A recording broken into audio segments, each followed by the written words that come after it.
Common mistakes are students do, let's find out. सबसे ज़्यादा problem आती है स्टूडेंट्स को स्पीकिंग में। तो अगर उनसे क्वेश्चन पूछा जाता है डू यू वर्क और स्टडी, तो वो कैसे आंसर करते हैं, I am a student, I study in bachelor of arts या I study in 12th class.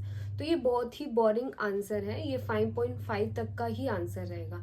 अगर आपको आंसर को एडवांस करना है तो आप ऐसे आंसर कर सकते हैं। I am currently pursuing my bachelor of arts and my course mainly focuses on humanities and social science. That's how you answer it. Let's move to second question. Where do you come from? Students ऐसे answer करते हैं, I come from Jean district. It is small district in Haryana. ये भी 5.5 का ही answer रह जाता है। तो आपको ऐसे आंसर करना, I am a resident of या I am an inhabitant of Jean district. It is located in state Haryana.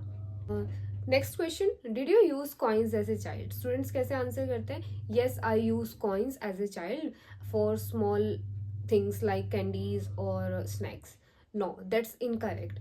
आपको पहले रिस्पॉन्ड कैसे करना है वो देखो। मेनली स्टूडेंट्स क्या करते हैं, येस नो से ही आंसर स्टार्ट कर देते हैं। तो आपको रिस्पॉन्ड करने का तरीका अलग करना होगा, like you can say Indeed, definitely, of course, absolutely. Second tip ये रहे कि जब भी आप क्वेश्चन को आंसर करो तो उसको थोड़ा रिफ्रेश करने की कोशिश कर सकते हो। तो इसका जो मॉडिफाइड आंसर है मैं बताती हूँ कैसे करना है। Course I used coins in my childhood, I used to purchase candies, chocolates and snacks. Do you keep plants at home? से आंसर करते हैं mainly students, yes I keep plants at my home and it gives positive energy to any place. REE का formula याद रखें, R मतलब respond, E मतलब elaborate, E for example. तो ये इस तरीके से आपका क्वेश्चन का आंसर बन सकता है, वो भी परफेक्ट। तो आप कैसे आंसर करोगे, क्वेश्चन था do you keep plants at home, तो आंसर आपको ऐसे करना है, indeed plants are very crucial as it gives positive energy to any place. Moreover, it also soothing to eyes. And recently I grew a plant of holy basil. तो ये REE formula का ही answer रहा है। मैंने respond भी किया है, elaborate भी किया है, एग्जाम्पल भी दिया है मैंने कौन सा प्लांट उगाया है रिसेंटली। तो आपको ऐसे आंसर करने चाहिए। Next question, what kind of movies do you like?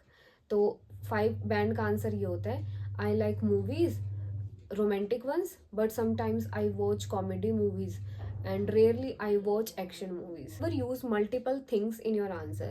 Pick one and talk about it. आपका proper answer, I enjoy watching comedy movies as it gives my mind relaxation after a long hectic day. I believe it is a kind of therapy for me. And last week I watched 3 Idiots and it was kind of blast. It was so hilarious.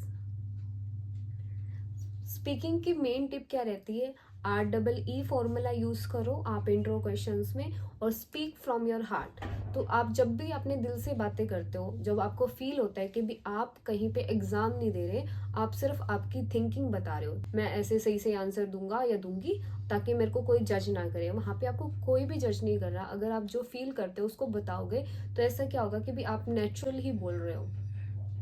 तो next time जब भी आप speaking करो, next time जब भी आपका speaking interview हो, तो ये 3 चीज़ें आप फिर बता रही हूँ। जब भी आप कहीं पे स्पीकिंग इंटरव्यू दो, या IELTS का हो या किसी और का, तो सबसे पहले आप क्वेश्चन को रिस्पॉन्ड करो, एलेबरेट करो और उसका एग्जाम्पल दो।